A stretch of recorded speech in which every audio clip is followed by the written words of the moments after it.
ನಮಸ್ಕಾರ. ನನ್ನ ಹೆಸರು ಅನುರಾಗ್ ಗೌಡ ಅಂತ. ನಾನು ಶಿವಮೊಗ್ಗದಿಂದ ಬಂದಿದ್ದೀನಿ. ನನಗೆ 44 ವರ್ಷ ವಯಸ್ಸು. ನಾನು ಮರ್ಚೆಂಟ್ ನೇವಿಯಲ್ಲಿ ಚೀಫ್ ಇಂಜಿನಿಯರ್ ಆಗಿ ಕೆಲಸ ಮಾಡ್ತಾ ಇದ್ದೇನೆ.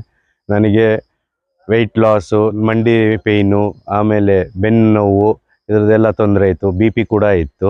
ನನಗೆ ಕೆಲವರು ಕನಕ ನಿಸರ್ಗಧಾಮ ರೆಫರ್ ಮಾಡಿದ್ರು. ನಾನು ಇಲ್ಲಿ ದೂರವಾಣಿಯಲ್ಲಿ ಸಂಪರ್ಕಿಸಿ ಇಲ್ಲಿಗೆ ಬಂದೆ. ಇಲ್ಲಿಗೆ ಬಂದ ಮೇಲೆ ನನಗೆ ನೋಡಿದಂಥ ವಿಭಾ ಗುಪ್ತಾ ಡಾಕ್ಟರು ತುಂಬ ಚೆನ್ನಾಗಿ ಎಕ್ಸ್ಪ್ಲೈನ್ ಮಾಡಿದ್ರು. ಹೇಗೆ ಟ್ರೀಟ್ಮೆಂಟ್ ನಡೀತದೆ, ಏನನ್ನು ಕಂಟ್ರೋಲ್ ಮಾಡಬೇಕು, ಹೇಗೆ ನಮ್ಮ ಊಟವನ್ನು ಕಂಟ್ರೋಲ್ ಮಾಡಬೇಕು, ಹೇಗೆ ವ್ಯಾಯಾಮ ಮಾಡಬೇಕು ಎಲ್ಲ ಕೂಡ ಅದನ್ನು ನೋಡಿ ನಾನು 10 ದಿನಕ್ಕೆ ಇಲ್ಲಿ ಅಡ್ಮಿಟ್ ಆಗಿದ್ದೆ. ಇಲ್ಲಿ ಅಡ್ಮಿಟ್ ಆದಮೇಲೆ ಇಲ್ಲಿನ ಟ್ರೀಟ್ಮೆಂಟು, ಆಮೇಲೆ ಇಲ್ಲಿನ ಫುಡ್ಡು, ಇದು ಮೆನು ಅವರು ಎಕ್ಸ್ಪ್ಲೇನ್ ಮಾಡೋದು ಡೈಲಿ ಎಲ್ಲ ತುಂಬ ಚೆನ್ನಾಗಿದೆ. ಅದರ ಪ್ರಕಾರ ನಾನು 10 ದಿನ ಕಂಪ್ಲೀಟ್ ಮಾಡಿ ಇವತ್ತು ವಾಪಸ್ ಹೋಗ್ತಾ ಇದ್ದೇನೆ. ನನಗೆ ಟೋಟಲ್ 6 kg ವೆಯ್ಟ್ ಲಾಸ್ ಆಗಿದೆ. ನಾನು ಎಲ್ಲರಿಗೂ ಕನಕ